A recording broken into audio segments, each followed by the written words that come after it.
The March rain lashed at the streets of London, with that force only a London autumn knows, turning the asphalt into mirrors that reflected the neon lights of the bars and restaurants in Notting Hill. Eleanor Olivia Smith walked aimlessly along the drenched pavements, her brown hair plastered to her face, the navy blue dress her mother had chosen for the church dinner now a wet second skin that made her shiver. But it wasn't the cold that made her tremble. It was the feeling of suffocating for 23 years and only now realizing she needed to breathe. 3 blocks back, in the 2-story house in Clapham where she grew up, Reverend Arthur Smith must still be lecturing his wife about the dangers of raising a daughter in a corrupted world. Eleanor could perfectly imagine the scene. Him standing in the living room, gesticulating with the Bible in his hand, while Mrs. Constance bowed her head and murmured automatic agreements, as she always did. The argument had started because Eleanor questioned, during dinner with the church deacons, why women couldn't participate in the administrative decisions of the congregation. A simple question that triggered 40 minutes of sermon on submission, divine hierarchy, and the dangers of feminist influence. "You are letting yourself be contaminated by the world," her father had said, pointing his finger at her as if exorcising a demon. "Have you forgotten where you came from? Have you forgotten that you represent our family, our church, our faith?" Eleanor had fled in the middle of the scolding, grabbing only her purse and leaving her phone behind, because she knew her father would try to track her. Now she was lost in a city she only knew through the bus windows that took her from home to college and from college to church. She had never been allowed to truly explore London. She had never been allowed to do anything that wasn't pre-approved by the family committee formed by her parents and her older brother, Matthew, who had followed in their father's footsteps in the ministry. The weight of loneliness was physical, as if someone had placed stones on her chest. Eleanor stopped under a glass canopy of a commercial building, trying to shield herself from the rain that was beginning to subside, but mostly trying to understand what to do with the desperate freedom she had gained by walking out the door. For the first time in her life, no one knew where she was.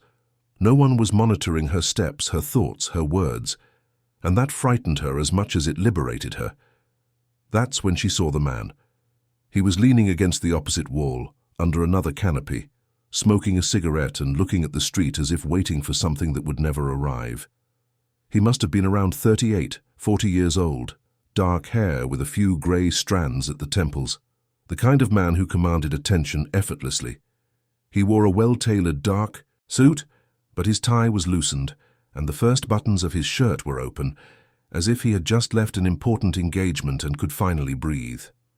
There was something about him that Eleanor recognized immediately, the same expression of someone carrying an invisible burden. When their eyes met, Eleanor felt a courage she had never experienced, a desperate courage, born from the certainty that she had spent her entire life being someone's perfect daughter, someone's exemplary sister, someone's obedient sheep, but had never been herself. And if she was going to start being Eleanor Smith now, at 23, in the London rain, then let it be all at once. She ran across the street, dodging irritated, honking cars, and stopped in front of him. The man looked at her with an expression of genuine surprise, throwing his cigarette on the ground and stepping on it. "Excuse me," Eleanor said, her voice still trembling. "I know this is going to sound completely crazy, but I need to ask you something." He raised an eyebrow, but said nothing. He just waited. "I need you to take my virginity." The words came out all at once before she could reconsider, before her Christian upbringing could censor her, before fear could paralyze her again. Richard Alistair Newman, though Eleanor didn't know his name yet, remained silent for a few seconds that felt like hours. Then, to her surprise, he didn't laugh, didn't make a joke, didn't call her crazy. He simply said no. "Please," Eleanor insisted, her eyes filling with tears that had nothing to do with shame and everything to do with desperation. "I know how this sounds. I know you must think I'm crazy, but I'm not. I just need someone who doesn't know me, someone who won't judge me, someone who won't try to save me or convert me or explain why I'm wrong. I need someone to help me own myself, you know?" Richard studied her face with an attention Eleanor wasn't used to receiving. It was as if he were trying to read a foreign language, deciphering every expression, every gesture. There was something gentle in those brown eyes, but there was also a firmness she respected immediately. "You're hurt," he said, and it wasn't a question.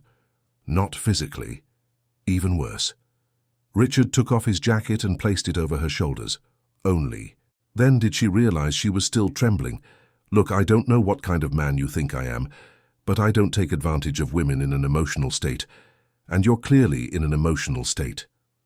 Eleanor felt enormous frustration rise in her chest.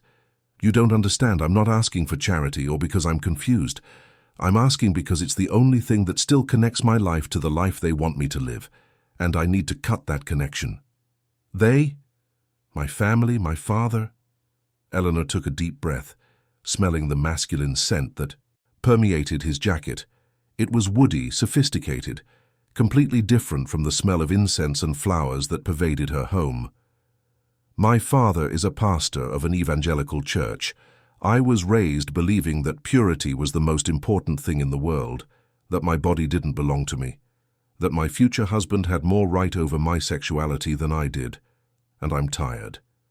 Tired of carrying this burden, of living in fear of disappointing expectations that aren't even mine. Richard studied her again, and Eleanor realized he wasn't looking at her the way the churchmen did. When they thought she wasn't watching, with that hunger disguised as spiritual concern, he looked at her as if trying to understand a complex puzzle.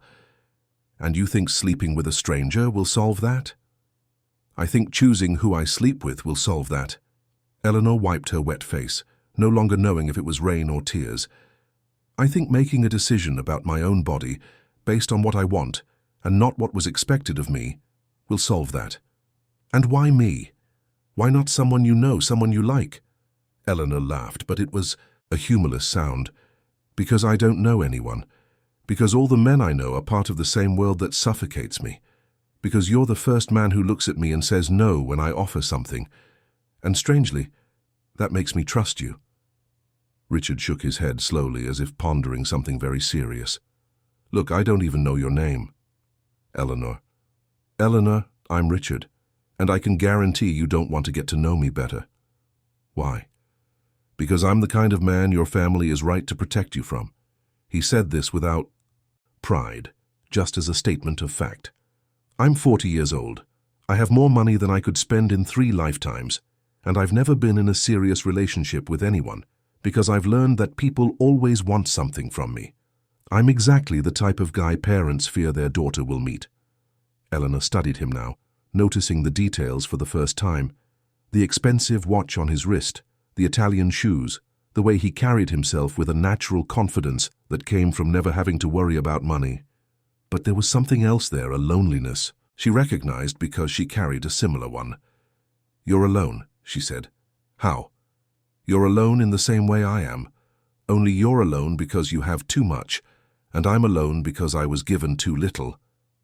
Richard was silent for so long that Eleanor began to think she had said something wrong. Then he spoke. There's a coffee shop around the corner that stays open late.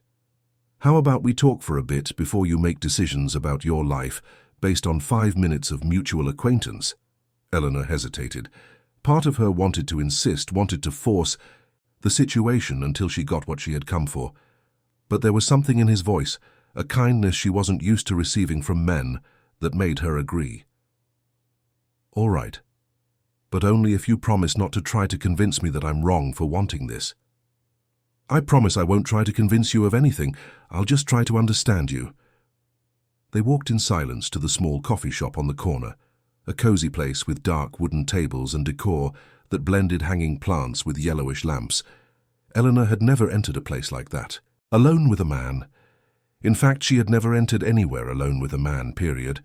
There was always some family member nearby, always watchful eyes, always the feeling of being judged for every move. They sat at a table in the back, away from the few people who were still frequenting the place at that hour of the night. Richard ordered a black coffee, and Eleanor, after hesitating, ordered a hot chocolate. When the drink arrived, she held it with both hands, letting the warmth heat her cold fingers. So, Richard said, tell me why a pastor's daughter is out on the street alone on a Thursday night. And Eleanor told him. She told him about growing up in a house where every word was measured, where every gesture was interpreted as a sign of holiness or rebellion. She told him about never being able to choose her own clothes, her own hairstyle, her own friends. She told him about studying business administration at an evangelical university because her father believed she could help with the church's financial management, but never having been allowed to work anywhere else. She told him about 23 years living in a glass dome, being watched, molded, controlled. Richard listened without interrupting, asking specific questions, showing an attention Eleanor had never received. There was no judgment in his eyes, no attempt to correct or direct her. There was only genuine interest in understanding. "And you never questioned any of this before?" he asked when she finished. "I questioned it, but internally. Until today, I thought the problem was with me, that I was rebellious, problematic, a difficult daughter. Only today did I realize that maybe the problem isn't me wanting normal things. Maybe the problem is that I was taught to think that wanting is a sin. And what do you want, Eleanor? Really? Not what you don't want, but what you do want." The question caught her off guard. Eleanor remained silent, stirring her hot chocolate with a small spoon, thinking. No one had ever asked her that. They always asked what she thought she should want, what God wanted for her, what her family expected. But what did she want? "I want to know the world," she said slowly. "I want to travel, work, meet different people. I want to be able to make mistakes, to learn from my mistakes, to make bad decisions and discover for myself that they were bad. I want to date, kiss, sleep with someone, fall in love, have my heart broken. I want a life that is mine, you know? Even if it's a worse life than the one they planned for me. At least it will be mine." Richard smiled for the first time since they met, and the smile completely transformed his face. "Now you're speaking your own language, not the language of those who raised you." "And you?" Eleanor asked, gaining courage. "What do you want?" The question seemed to catch him by surprise as much as it had caught her. Richard stirred his coffee, thoughtful. "I want someone who looks at me and sees a person, not a bank account. Someone who has no ulterior motives, who isn't calculating what they can gain from me." He paused, as if deciding whether to continue. "I want to stop being cynical. I want to believe that there are still good people in the world, genuine people. But it's hard to believe that when you spend your life being used." "Used how?" "Oh, in all sorts of ways. Women who pretend to be interested in me when all they want is my credit card. Friends who only show up when they need a favor. Family members who only remember I exist when they have a financial emergency." Richard let out a bitter laugh. "Ironic, isn't it? I have everything that should make me happy, and yet I'm one of the loneliest people I know." Eleanor reached across the table and touched his hand, an impulsive gesture that surprised her. "I don't want your money," she said. "I didn't even know you had money until you mentioned it." Richard looked at her small hand on his, and didn't withdraw it. "I know. That's why I'm here talking to you instead of having left as soon as you made that crazy proposal." They stayed like that for a few minutes, two people who had met less than an hour ago, but seemed to recognize each other in some deep, inexplicable way. Eleanor felt a peace she hadn't experienced in a long time, as if she could finally take a deep breath after spending her whole life holding it. "Richard," she said slowly, "I still want what I asked you for out on the street, not rebellion, not to hurt anyone. I want it because I want to make a decision about my body that is solely mine, and I want it to be with you because you are the first person to treat me as an equal, as an adult capable of choosing." Richard held her hand more firmly.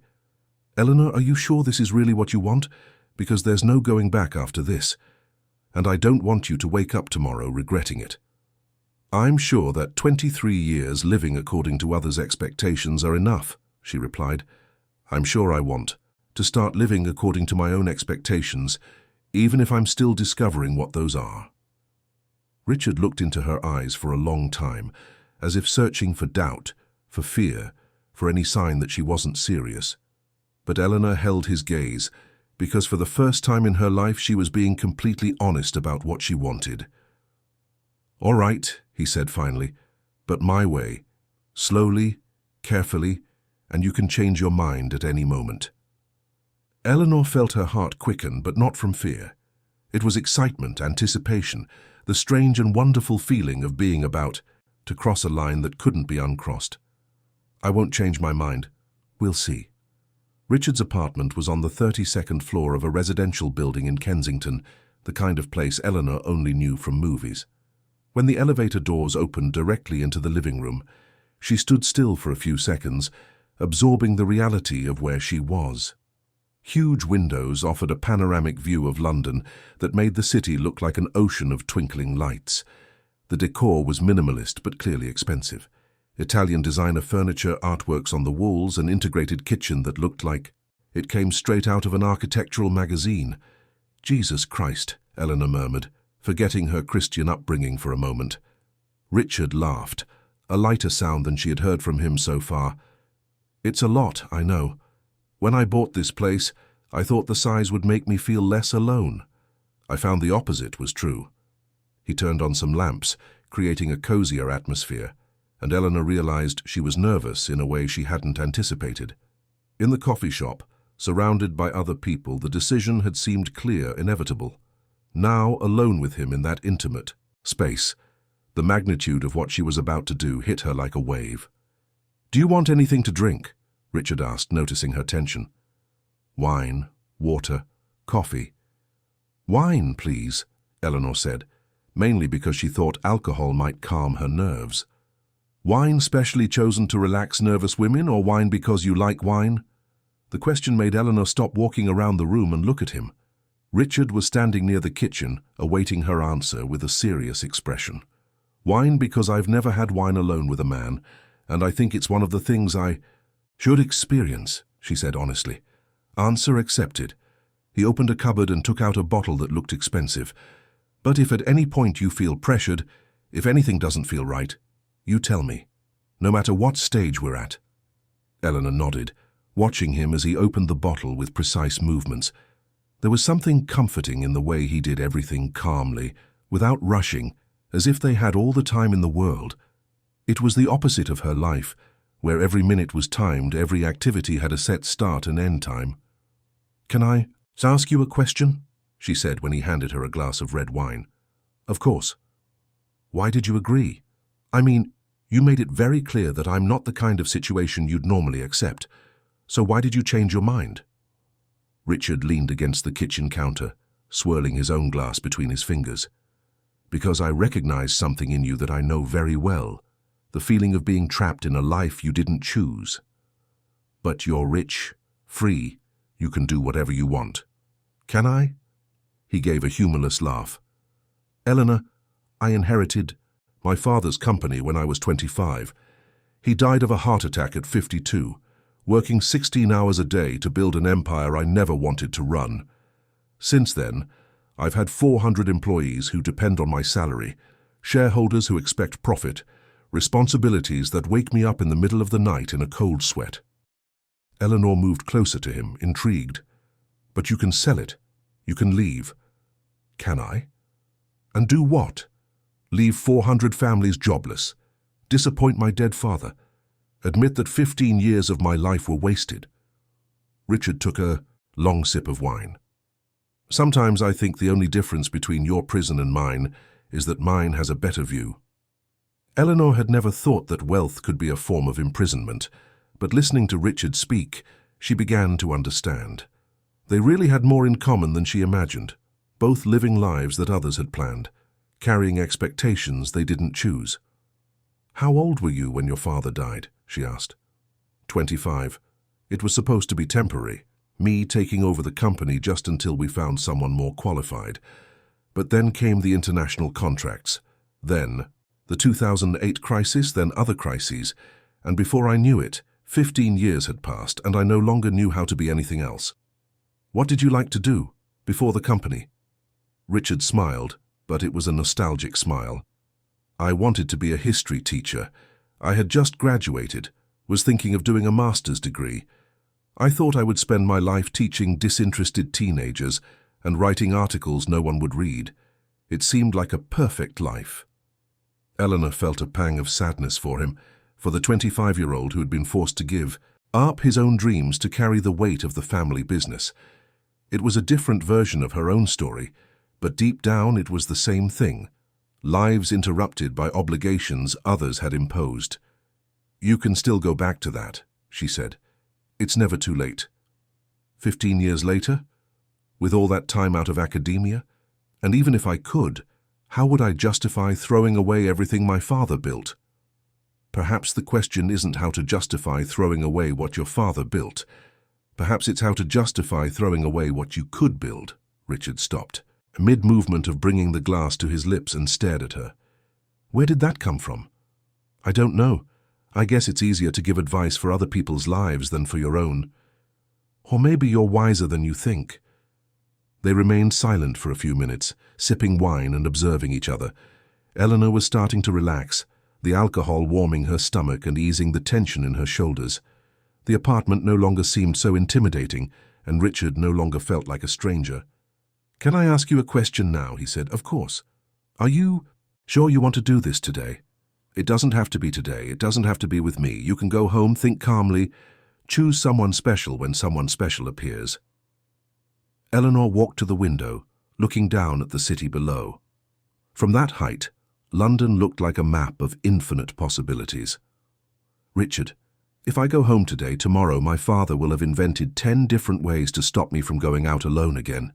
He'll have talked to the youth pastor to organize activities to keep me busy. He'll have called my mother to devise a control strategy. He'll have picked 3 young men from the church to officially start courting me." She turned to him. "If I don't do this today, I might never have the courage to do it." "What if you regret it? What if I don't regret it? What if it's the best decision I've ever made? What if it's the first step for me to finally become who I really am?" Eleanor took a sip of wine, feeling her courage grow. "I spent 23 years afraid of regretting things. Now, I'm afraid of not trying." Richard set his glass on the counter and walked over to her. He stopped very close enough for Eleanor to smell his cologne mixed with his natural masculine scent. It was intoxicating in a way she had never experienced. "Eleanor," he said, his voice lower, "I need you to understand one thing. If we do this, it won't just be sex, at least not for me. I can't separate physical intimacy from emotional intimacy, so if you're looking for someone who will help you and then disappear from your life as if nothing happened, I'm not the right person." Eleanor's heart pounded. She hadn't thought of that. The possibility that what happened between them could turn into something more than a one-time transaction. But listening to him speak, she realized she couldn't imagine it as purely physical either. "And what are you saying?" she asked. "I'm saying that if we do this, I'll want to get to know you better. I'll want to know how you like your coffee, what kind of music makes you cry, what places you want to visit. I'll want to be a real part of your life, not just a chapter you'll forget." Eleanor looked into his eyes, searching for signs of manipulation, for any indication that he was trying to control her, as all the other important people in her life always had. But she only found honesty and perhaps a vulnerability that matched her own. "What if I want that too?" she asked. "Then we can try to find out together what that means." Richard brought his hand to her face, touching her cheek with his fingertips. It was the first intimate touch Eleanor had ever received from a man, and the sensation was far more intense than she had imagined. An electrical current passed from his fingertips to her skin and spread throughout her entire body. "Are you sure?" he asked once more. In response, Eleanor rose on her tiptoes and pressed her lips against his. The kiss began soft, questioning, as if they were both asking permission from each other. But as Richard pulled her closer, his hand on the small of her back, the kiss deepened, becoming more urgent, more necessary. Eleanor had imagined this moment thousands of times over the years, always wondering what it would be like, how it would feel. Reality surpassed all fantasies. There was an intimacy in the act of kissing that she hadn't anticipated, a form of communication that needed no words. Richard kissed her as if she were precious and desirable at the same time, and she found herself melting in his arms. When they separated to breathe, Eleanor was trembling, but not from cold or fear. It was anticipation, desire, a need she was discovering existed within her. "Eleanor," Richard murmured against her lips, "are you sure?" "I'm sure," she breathed back. He picked her up, and Eleanor laughed, surprised by the ease with which he lifted her, by the feeling of security she felt in his arms. The bedroom was even more impressive than the rest of the apartment. with a huge bed facing the panoramic windows and a bathroom that looked like a spa. Richard set her on her feet beside the bed, his hands resting lightly on her waist. "We'll go slow," he said, "and you tell me if you want to stop, no matter when." Eleanor nodded, unable to speak, because the reality of what was happening finally hit her completely. She was there, in that room, with that incredible man, about to do something that would change her life forever. And for the first time, it was a change she was choosing. Richard started slowly, kissing her again while his hands explored carefully, always asking permission with his eyes before each new touch. He made her feel beautiful, desired, but above all, respected.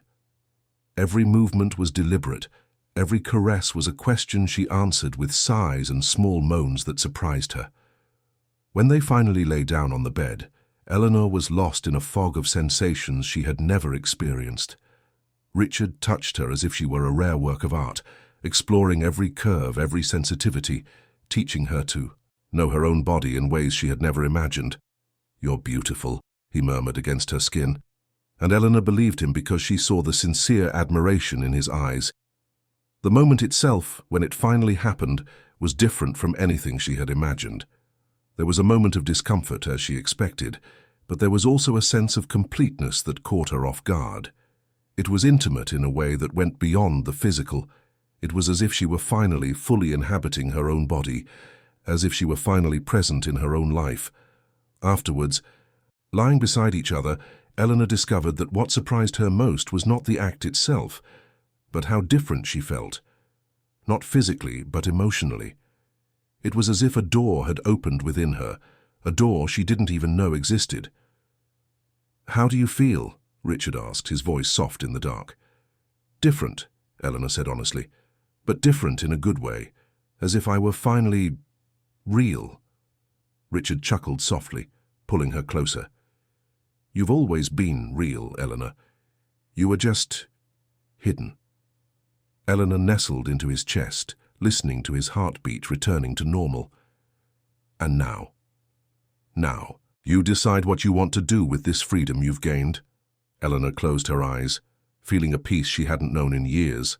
For the first time in her life, the future didn't seem like a predetermined path she was obliged to follow. It seemed like an ocean of possibilities she could navigate however she wished. "Richard? Thank you. For doing this the right way, for respecting me, for seeing me." He kissed the top of her head. "Thank you, for trusting me, for letting me be a part of this." They fell silent after that, but it wasn't an uncomfortable silence. It was the kind of silence that existed between two people who understood each other without needing words. Eleanor was almost falling asleep when she heard his phone ring. Richard stirred to grab the device, frowning when he saw the number. "Hello?" he answered, his voice still hoarse. Eleanor couldn't hear the voice on the other end of the line, but she saw Richard's expression gradually change from confusion to concern and then to something that looked like alarm. "What do you mean, looking for her?" he said, sitting up in bed. "Since when?" Eleanor felt her stomach clench. Something was wrong. "No, I don't know anything about that," Richard continued. "Why are you asking me?" He listened for a few more seconds, then hung up the phone and looked at Eleanor with a serious expression.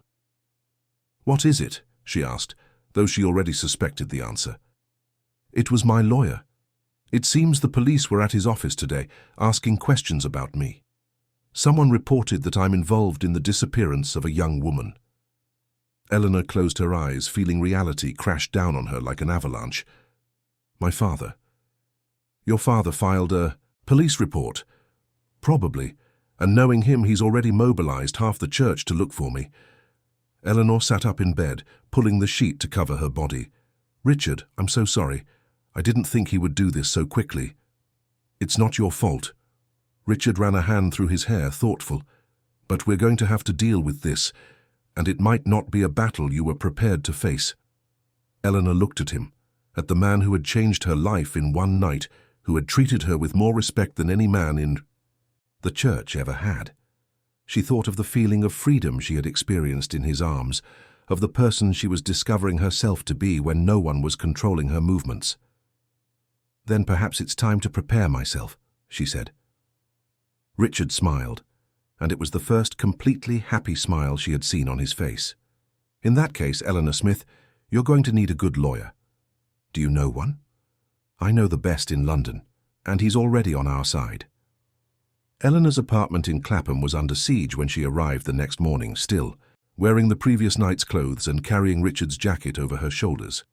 3 cars were parked in front of the house: her parents' black saloon car, her brother Matthew's silver hatchback, and a white compact she recognized as belonging to Deacon Benedict, her father's right-hand man in church administration.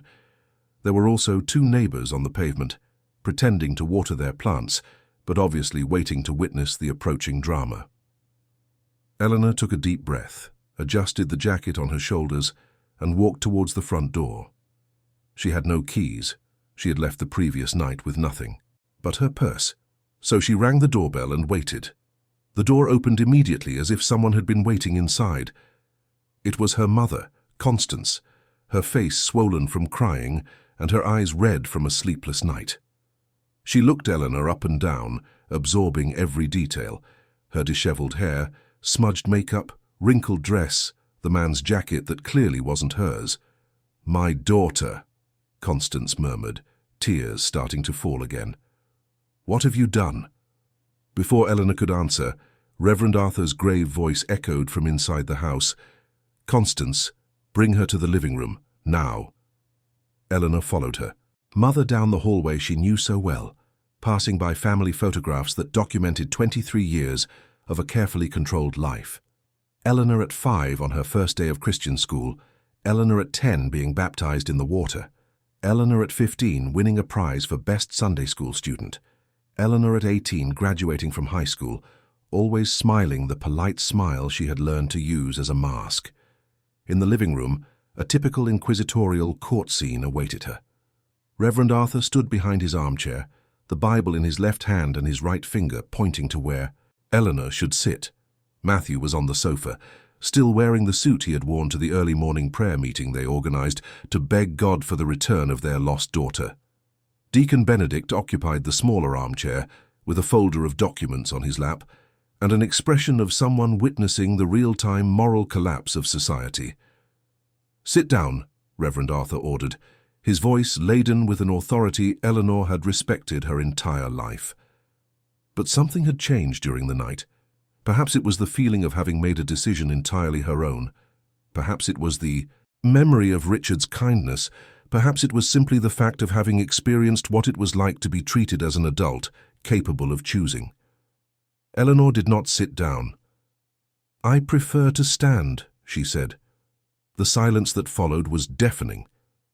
In 23 years, Eleanor had never disobeyed a direct order from her father. "Eleanor Olivia Smith," Reverend Arthur began, using her full name the same way he did in sermons when he wanted to emphasize the gravity of a sin. "Where did you spend the night?" "Out of the house." "With whom?" Eleanor hesitated for a fraction of a second. She knew that an honest answer would provoke an explosion, but she also knew that lying would only make things worse when the truth inevitably emerged.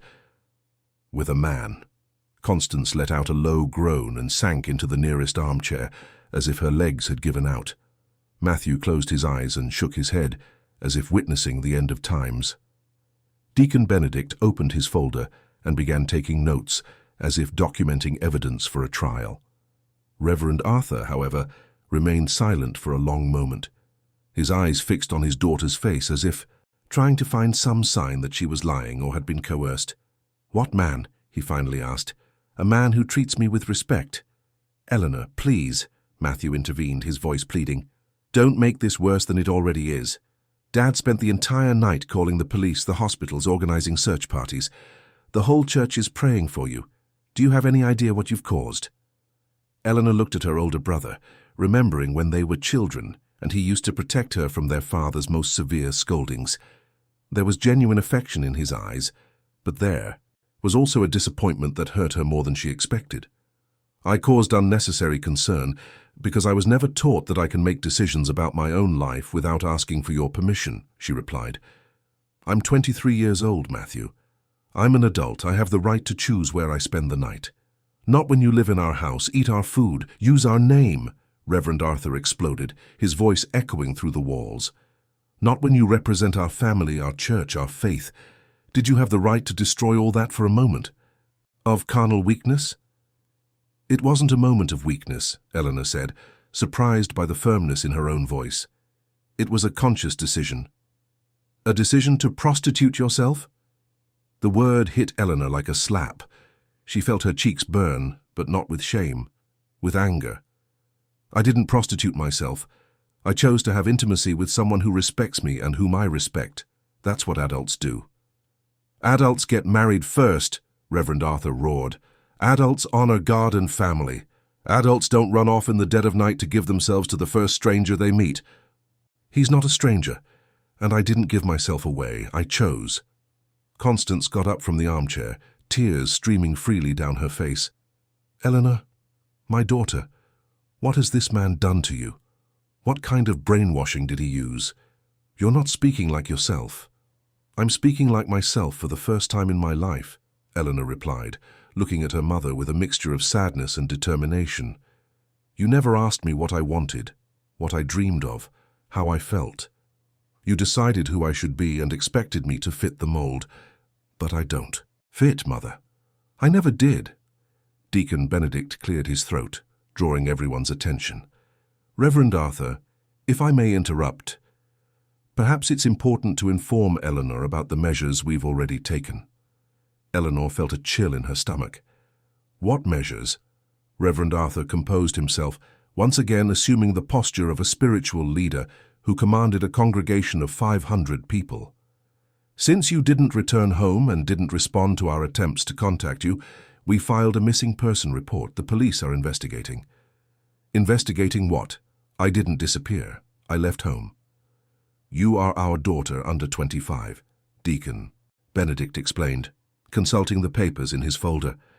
According to the law, your parents are still responsible for you in certain circumstances.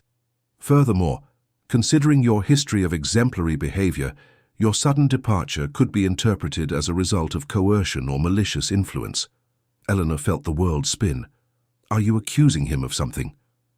We are protecting you, Reverend Arthur said, and protecting other young women this predator might try to entice. Predator? Eleanor's voice rose an octave. You know nothing about him. We know enough, Matthew said softly. We know he's older. We know he has money. We know he took advantage of a vulnerable young woman on a night of emotional confusion. He didn't take advantage of me, I asked him. I insisted. He even tried to dissuade me. The words came out before Eleanor could filter them, and the silence that followed was even more tense than before. Constance paled. Matthew closed his eyes as if in physical pain, and Reverend Arthur turned so red that Eleanor feared he might have a heart attack. You asked? Constance murmured. I asked because I wanted to. Because I'm tired of carrying this burden of purity as if it were a prison. Because I wanted to make a decision about my body that was mine. Your body is not yours, Reverend Arthur roared. Your body is a temple of the Holy Spirit. Your body belongs to God, and then to the husband he chooses for you. My body is mine, Eleanor retorted, her voice rising to compete with her father's. And if God gave me free will, then he wants me to use that free will to make choices, including choices about intimacy. That's blasphemy. That's growing up. Reverend Arthur took 2 steps towards his daughter, and for a moment Eleanor thought he was going to hit her. Matthew quickly stood up, positioning himself between the two. Dad, calm down, he said. Let's resolve this civilly. Civilly? Reverend Arthur turned to his elder son. Matthew, your sister just admitted she voluntarily prostituted herself. She's defending an act of promiscuity that will stain our reputation forever. How do you expect me to react civilly? First, I didn't prostitute myself, Eleanor said, finding a calm she didn't know she possessed. Prostitution implies payment, and there was no exchange of money. Second, if your reputation is more important than my happiness and my growth as a person, then perhaps the problem isn't with me. Constance got up again, this time walking to Eleanor and holding her daughter's face between her hands. Eleanor, my love, this man has bewitched you. He used your vulnerability against you. This isn't love, this isn't respect, this is manipulation. Eleanor felt her heart clench, seeing her mother's sincere tears. Of all the people in the room, Constance was the only one she didn't doubt was acting out of love, even if it was misguided love. Mother, she said gently, he was the first person in my life who told me no when I offered something. He was the first person who listened to me without trying to correct me. He was the first person who treated me as if my opinions mattered. How is that manipulation? Because that's exactly what manipulators do, Reverend Arthur intervened. They pretend to care, they pretend to respect, they gain trust to then get what they want. And what does he want, Father? What do you think he wants with me? The question caught Reverend Arthur off guard. He opened his mouth to answer, then closed it, clearly searching for an answer. That made sense. He wants to corrupt you. He wants to pull you away from your family, your church, your faith. Why? What would be his benefit in doing that? Eleanor, this isn't an interrogation, Matthew intervened again. The point is that you made a decision that will have consequences, and now we need to figure out how to minimize the damage. What kind of consequences? Deacon Benedict consulted his papers again. Well, there's the matter of your position in the church. You are a Sunday school teacher, leader of the young singles group and secretary of the women's ministry. These positions require a moral standard that I no longer have, Eleanor completed. Is that it? That's it, Reverend Arthur confirmed. A woman who gives herself before marriage cannot lead other young women. It's a matter of consistency. Eleanor nodded slowly, beginning to understand the true dimension of what she had done. It wasn't just about her own freedom. It was about her place in the only community she had ever known, about the relationships she had built, about the identity she had developed within that limited but familiar world.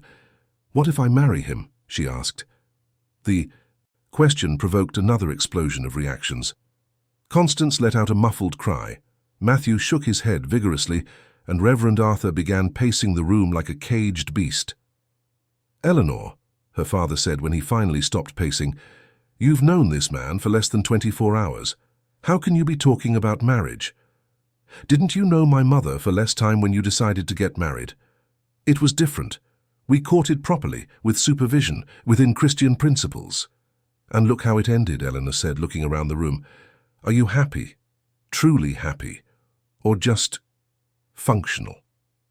It was a cruel question, and Eleanor regretted it as soon as she asked.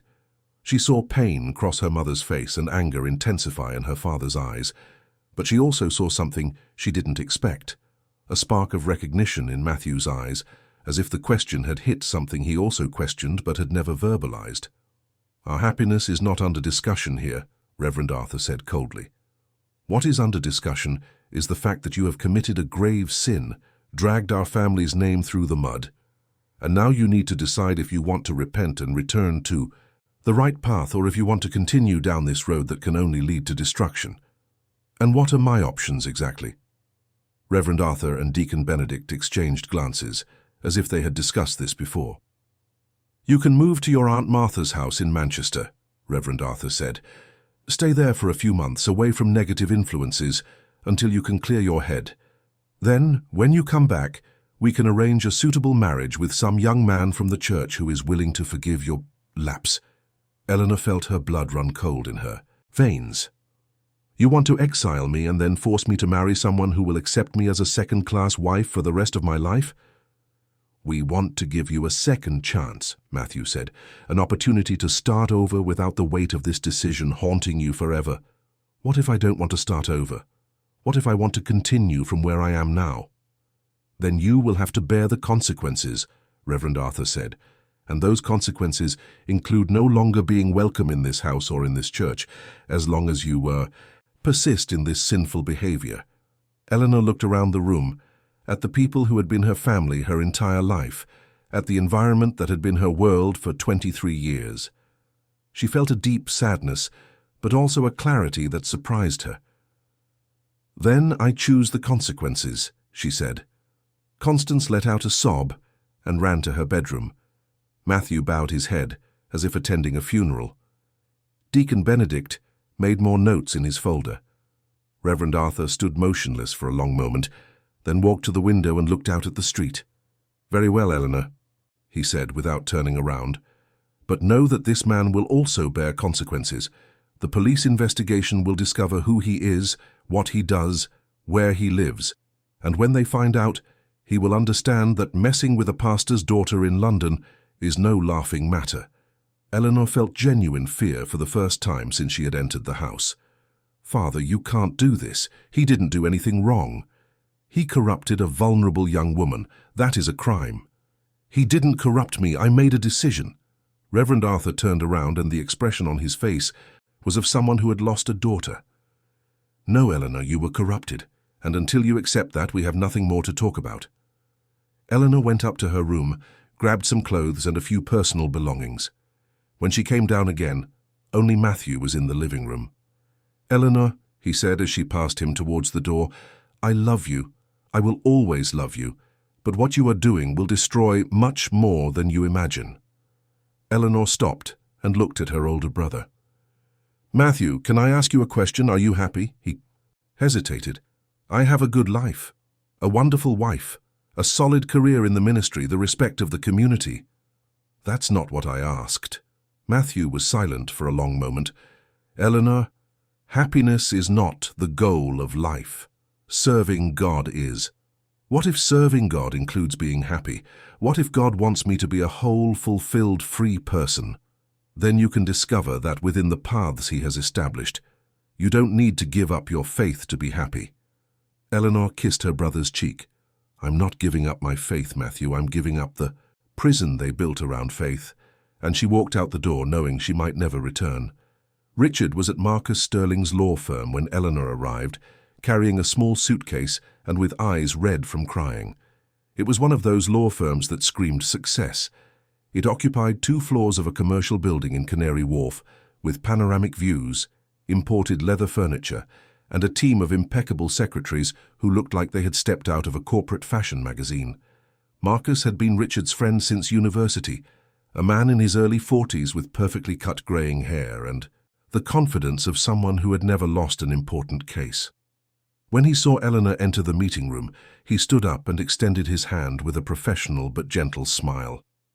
"You must be Eleanor. Richard told me about the situation. I'm sorry for what you're going through." Eleanor shook his hand, trying not to show how intimidated she was. She had never been in a meeting like this, never needed a lawyer for anything. "Thank you for seeing me. Please sit down. Let's see what we can do." Richard got up from his chair and went to Eleanor, touching her arm carefully. "How was it?" "Horrible," she said simply. "They kicked me out of the house. You can stay with me."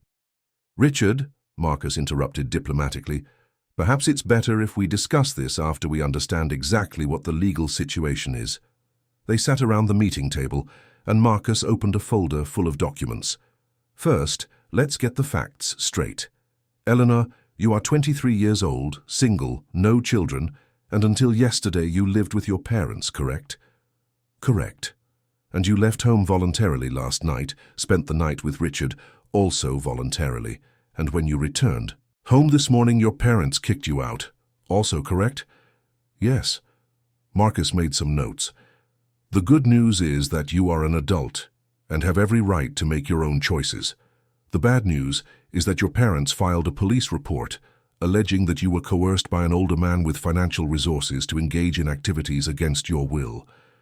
Eleanor felt her stomach sink. "But that's not true." "I know it's not true. You know it's not true, and Richard knows it's not true. The problem is that the police station needs to investigate the complaint, especially because—" Marcus hesitated, consulting another document. "Especially because Reverend Arthur Smith has important political connections in the city."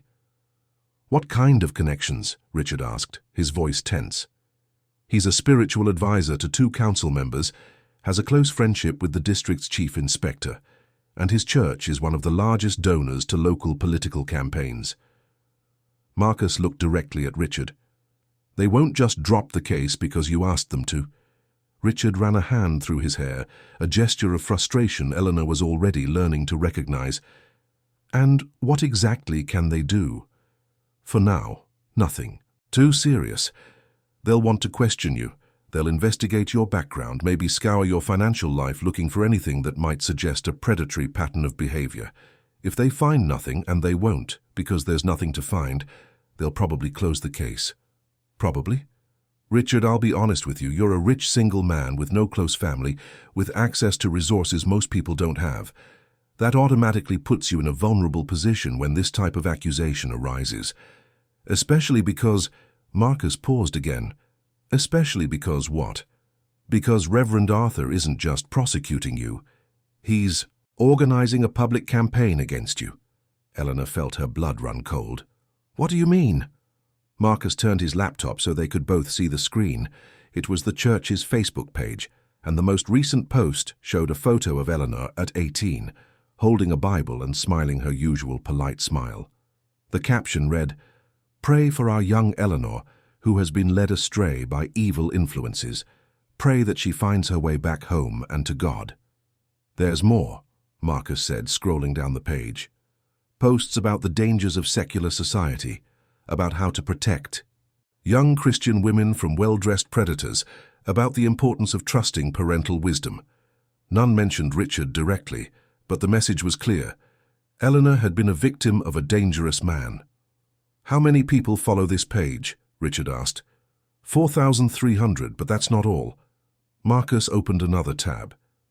He's also organizing an email campaign to evangelical congregations across the city, warning about the case, and he's planning a prayer vigil in front of your building on Saturday.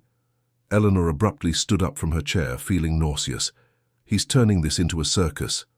"That's exactly what he's doing," Marcus agreed. "And the strategy is clever. He can't prove you were coerced, so instead he's creating public pressure that makes Richard's life impossible. The idea is that eventually Richard will get tired of the persecution and distance himself from you." "Is that legal?" Richard asked. "Unfortunately, yes. As long as they don't make direct threats or incite violence, they have the right to express their opinions and organize peaceful protests." Eleanor sat back down, feeling the weight of responsibility. "Richard, I'm so sorry. I never imagined he would do this." Richard took her hand. "It's not your fault. And we won't let them intimidate us." "Are you sure?" she asked. "Because it'll get worse before it gets better. My father won't give up easily." "Then perhaps it's time to stop being defensive and start being offensive," Marcus said. Both looked at him with curiosity. "Explain," Richard requested. Marcus closed his laptop and leaned back in his chair. "You're reacting as if you've done something wrong. But you haven't. You are two adults who met and developed a consensual relationship. There's nothing illegal, immoral, or unethical about that." "The pastor doesn't agree," Eleanor said. "The pastor can disagree all he wants, but he has no legal authority over you, and some of the tactics he's using may in fact be legally questionable." Marcus opened the folder again and pulled out another set of documents. "I made a few calls this morning, asking some investigators to look into Reverend Arthur's affairs, and we found some interesting things." Eleanor leaned forward, intrigued despite the tension. "What kind of things?" "For starters, his church is registered as a non-profit organization, which means it shouldn't be making direct contributions to political campaigns, but there's evidence they've been doing exactly that for the past 5 years. Is that illegal?" "Potentially. It depends on how the transactions were structured. But there's more." Marcus consulted another sheet. "The church bought a £3 million plot of land last year, paid in cash, to build a new temple. But the land was registered in Reverend Arthur's personal name, not the church's." Richard raised an eyebrow. "And that's suspicious because it suggests he might be using church resources for personal investments. If that's the case, he's committing embezzlement, which is a federal crime." Eleanor felt a strange mix of satisfaction and sadness. Part of her had always known there was something wrong with the way her father mixed church business with family affairs, but she had never had the knowledge or courage to question it. "You want me to prosecute my father?" "Not necessarily," Marcus said, "but we want you to have information you can use if the persecution continues. Sometimes the best defense is a good offense." Richard's phone rang, interrupting the conversation. He looked at the screen, frowning. "It's my office," he said. "Excuse me." Eleanor and Marcus remained silent while Richard answered, but it was clear from his tone of voice that it wasn't good news. After a few minutes, he hung up and turned to them with a grim expression. "3 clients cancelled contracts this morning," he said. "All cited image issues as the reason." Marcus sighed. "It's starting."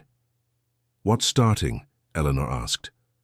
"Your father's campaign is working," Richard explained. "People are starting to believe I'm some kind of predator." Eleanor stood up again, this time walking to the window. Down below, London buzzed with its usual energy, millions of people living their lives without worrying about the private dramas unfolding in law firms. She envied that ignorance. "Eleanor," Richard said softly, walking over to Hurtle, "if you want to give up, I'll understand." She turned to him, seeing the vulnerability in his eyes. She realized that Richard was afraid, not of losing money or prestige, but of losing her. "I won't give up," she said, "but I also won't let you be destroyed because of me." "So what do you suggest?" Eleanor looked at Marcus, who was observing the interaction with professional interest. "Marcus, if my father has so many suspicious schemes, why was he never investigated before?" "Because no one ever had a reason to investigate. Church pastors have a reputation for integrity that protects them from scrutiny. Besides, he's clever. He keeps the irregularities small enough not to draw attention. What if someone who knows the details decided to speak up?" Marcus straightened in his chair. "Eleanor, do you have specific information about irregularities?" Eleanor thought about the 23 years living in that house, the conversations she had overheard unintentionally, the documents she had seen without fully understanding their meaning. "I know where he keeps the church's financial files. I know his computer password, and I know there's a lot more wrong than just an irregularly purchased plot of land." "What kind of things?" "Overseas accounts, investments made with tithe money, phantom consulting contracts with companies owned by church members." Eleanor took a deep breath. "And I know he embezzled £40,000 from the daycare construction campaign to pay for my mother's plastic surgery." The silence that followed was profound. "Eleanor," Richard finally said, "are you sure about what you're saying?" "I'm sure, and I can prove it." Marcus stood up from his chair, clearly excited by the possibilities. "If you have solid evidence, we can present a complaint to the Crown Prosecution Service. That would completely change the dynamic of the situation." "How?" "Because instead of you defending yourselves against false accusations, it would be your father defending himself against true accusations." Eleanor returned to the table and sat down, feeling the weight of the decision she was contemplating. It wasn't just about her own freedom. It was about destroying the man who raised her, tearing down the empire he had built over decades. "Marcus," she said, "if I do this, if I really report my father, there's no going back, is there?" "No," he admitted. "It would be the end of your relationship forever." Eleanor looked at Richard, seeking guidance in his eyes, but Richard merely said, "The decision is yours, Eleanor. Whatever it is, I will support it." Eleanor closed her eyes, thinking about the conversation she had with her father that morning, the veiled threats, the way he was willing to destroy Richard to maintain control over her. She thought of the hundreds of people who attended the church, trusting that their financial contributions would be used to help the needy, not to support the lavish lifestyle of the pastoral family.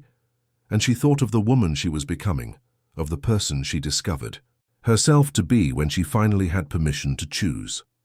"Marcus," she said, opening her eyes, "when can we schedule a meeting with the Crown Prosecution Service?" "I can call right now." "Then call." As Marcus dialed, Richard sat beside Eleanor and took her hand. "Are you sure about this?" "I'm sure I don't want to live in fear anymore," she replied, "and I'm sure it's time for my father to learn that actions have consequences." "Even if those consequences include prison?" Eleanor looked into his eyes, seeing her own determination reflected there. "Especially if they include prison. Perhaps it's the only way for him to understand that he cannot control everyone's lives around him."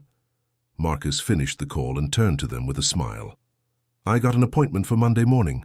You have the weekend to gather all the evidence." "And until then?" Richard asked. "Until then, prepare for a war." Eleanor felt a shiver down her spine, but it wasn't from fear. It was from anticipation. For the first time in her life, she was going to truly fight for something that mattered. And she was going to win. 6 months later, Eleanor was standing on the balcony of Richard's apartment, which was now also her apartment, watching the sun set over London. The sky was painted in shades of orange and pink that made the city look less chaotic and more beautiful than usual. In her hands, she held an envelope that had arrived by mail that afternoon. The address was written in Matthew's familiar handwriting. Since the complaint to the Crown Prosecution Service 6 months ago, Eleanor had not spoken to any family member.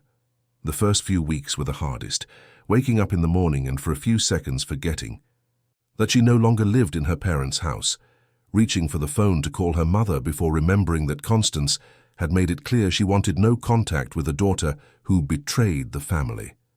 But the difficult weeks gave way to months of discovery. Eleanor had found a job at an accounting firm, using the business administration degree she had always thought would only serve to help her father with the church's finances.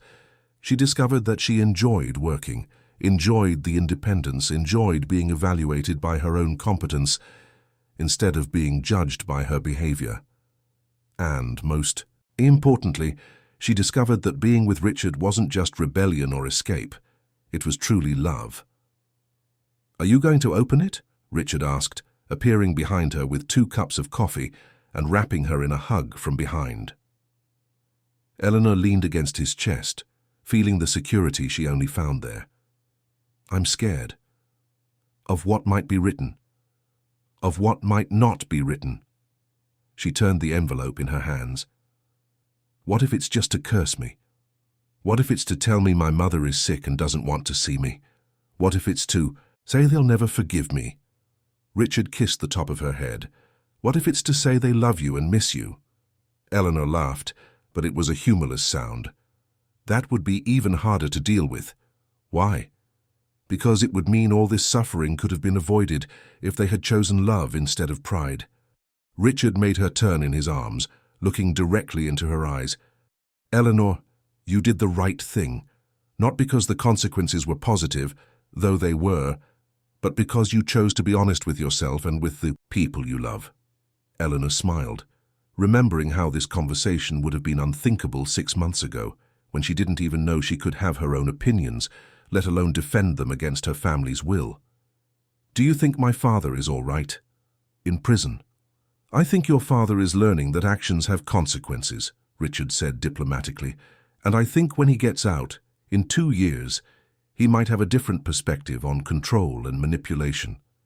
Reverend Arthur's sentence had been a scandal that shook not only London's evangelical community, but several others across the country.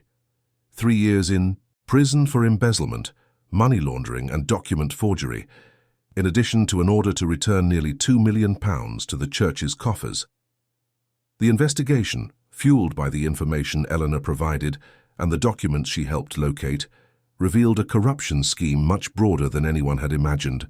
The church was temporarily closed, members dispersed to other congregations, and the house where Eleanor grew up was sold to pay off part of the debts. Constance had moved to her sister's house in Manchester, and Matthew took over the leadership of a small church in the countryside, trying to rebuild his ministerial career away from the scandal that destroyed the family.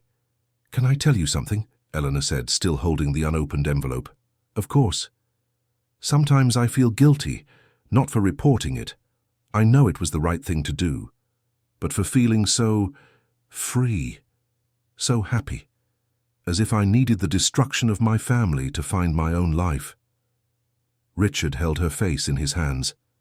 "Eleanor, you didn't cause the destruction of your family. Your father caused it, with years of dishonest and controlling decisions. You merely refused to continue being an accomplice. I know that." "Rationally, but emotionally," she sighed. "Emotionally, sometimes it's hard to deal with the fact that my freedom cost so much." "And would it have been easier if you had given up your freedom to keep everyone happy?" Eleanor thought about the question for a few seconds. She tried to imagine what life would be like if she had accepted her father's proposal, if she had gone to Manchester, if she had returned months later to marry some young man from the church who was willing to forgive her lapse, It would have been easier, yes. But would it have been life? No, she finally said. It wouldn't have been easier. It would have been safer, but it wouldn't have been easier, because I would spend the rest of my life knowing that I chose lies over truth. Richard smiled, that full smile that made his eyes sparkle and that Eleanor had learned to provoke in recent months. And that's why I love you, because I choose the truth, because you choose courage every day, even when it's hard. Eleanor finally tore open the envelope and pulled out a folded sheet of paper. The handwriting was indeed Matthew's, but the content surprised her. Eleanor, she read aloud, I hope this letter finds you well and happy. I know we haven't spoken, and I know part of that is my fault. I should have supported you when you needed it, instead of choosing the easier side. Richard leaned closer, reading over her shoulder. I want you to know that Julia and I are doing well. The new church is small, but the people are honest, and I'm learning what it means to be a true pastor, not just an administrator of a family empire. Eleanor paused in her reading, feeling her eyes fill with tears. Julia was Matthew's wife, a kind woman who had always treated Eleanor like a younger sister. I also want you to know that I visited Dad in prison last month. He's not doing well, Eleanor. Not physically. Physically he's safe. But emotionally. I think he's finally facing the reality of what he did, of what he became. And for the first time since I can remember, he spoke about you without anger. Eleanor had to stop reading because tears were blurring her vision. Richard pulled her closer, letting her rest her head on his shoulder as she composed herself. Do you want me to continue? He offered. No, I can do it. Eleanor wiped her eyes and returned to the letter. He said he misses you. He said he doesn't understand the choices you made, but that he's starting to understand that maybe he didn't need to understand to continue loving you. I know this doesn't change anything that happened, but I thought you should know. The letter continued for a few more paragraphs, Matthew talking about life in the countryside, about how he was learning to be more humble, about how the family's downfall had been painful but also liberating for him too. At the end, there was an invitation. Julia and I are getting married again next month. Not a big ceremony, just a renewal of vows, a way to start over away from everything that happened. I would really like you to be there. And if you want to bring Richard, he will be welcome. I know I don't have the right to ask this after everything, but you're still my sister, and I still love you. Eleanor folded the letter and remained silent for a long time, processing the emotions the reading had awakened. Anger for lost time, sadness for the pain the whole family had gone through, but also relief to know that perhaps the bridges weren't completely burned. What do you think? She asked Richard. I think you should go. Even after everything. Especially after everything. Eleanor, you didn't restart your life to cut all ties with the past. You restarted to be able to choose what kind of relationship you want to have with these people. Eleanor turned in his arms, looking at the man who had changed her life so profoundly. 6 months ago, she hadn't even imagined it was possible to be so happy. Not just because of the absence of control and oppression, but because of the presence of genuine love, mutual respect, and the freedom to be completely herself with someone who loved her precisely for that. Can I ask you a question? She said. Always. Do you regret it? Accepting my crazy request that night? Getting involved in all this drama? Richard laughed, pulling her into a long, sweet kiss. When they separated, he rested his forehead against hers. Eleanor Smith, that night you asked me to be part of your liberation, but I don't think you ever understood that you liberate me too. How? You taught me that I could be loved for who I am, not for what I have. You taught me that courage isn't about not being afraid. It's about being afraid and doing the right thing anyway. And you taught me that a life without purpose, even with all the money in the world, isn't truly life. Eleanor felt her heart quicken the way it still did whenever Richard spoke of love. It was a feeling she never wanted to lose. And what is your purpose now? To make you happy, to support you as you discover who you want to be, and perhaps, if you let me, to build a family with you that is based on love and choice, not on fear and obligation. The word family made Eleanor stop breathing for a second. It was a conversation they had been having indirectly for weeks, but never so explicitly. "Richard Alastair Newman," she said, trying to keep her voice steady despite the emotion. "Are you asking me to marry you?" "No," he said, smiling. "I'm asking if you would let me ask you to marry me. When you're ready, when you're sure that's what you want, not a reaction to what you left behind." Eleanor looked at the man in front of her, thinking about the journey she had made since that rainy night when she ran across a street to make a desperate plea to a stranger. She thought of the woman she was then, lost, scared, entirely defined by what others expected of her, and the woman she was becoming, independent, courageous, the owner of her own choices. "I'm ready," she said, "and I'm sure." "Sure of what?" "Sure that I love you. Sure that you love me for the person I am, not for the person I could be if I were different. And sure that I want to build a life with you that is ours, not a version of what someone else thinks it should be." Richard took a small box from his trouser pocket, and Eleanor realized he had planned this moment with much more care than he had let on. "In that case, Eleanor Smith," he said, kneeling on the balcony with all of London as his witness, "would you marry me?" Eleanor looked at the ring, simple, elegant, perfect, and then at the man who was offering not just a piece of jewelry, but a future built on a solid foundation of love and mutual respect. "Yes," she said, extending her left hand. "I do." As Richard slipped the ring onto her finger, Eleanor felt as if a cycle was completing. She had begun that journey seeking a way to break the chains that bound her to the past, but discovered that what she really needed was to find someone who loved her too freely to want to chain her. "One thing," she said when Richard stood up and pulled her into a hug. "What?" "We're going to do this our way. No family pressure, no expectations from others, no trying to please anyone but ourselves." "What do you mean?" Eleanor smiled, feeling a familiar courage grow in her chest. "What I mean is that first we're going to Matthew's vow renewal, together, and you're going to meet my family, what's left of it, not as the rich man who corrupted the pastor's daughter, but as the man I love and have chosen to share my life with. And what if they don't accept? Then they'll have to learn to deal with the disappointment, because I'm no longer going to live my life trying not to disappoint people who love me conditionally." Richard kissed her again, and this time Eleanor could feel in the kiss not only love and desire, but also pride. Pride for the strong, independent woman she had become, pride for how she had faced the consequences of her choices, pride for the future they were building together. When they separated, the sun had completely set and London glowed in the darkness like a constellation of infinite possibilities. "Ready to start our life?" Richard asked. Eleanor looked at the ring on her finger, at the man beside her, at the city that stretched to the horizon. She thought of the 23-year-old who had left home on a rainy night, carrying only desperation and a desperate courage. That young woman could never have imagined that 6 months later she would be there, the owner of her own life, loved by choice and not by obligation, ready to write a future that would be entirely hers. "Ready," she said. And for the first time in her life, Eleanor Smith was telling the truth when she said she was ready for anything that came her way, because now, finally, she herself was in charge.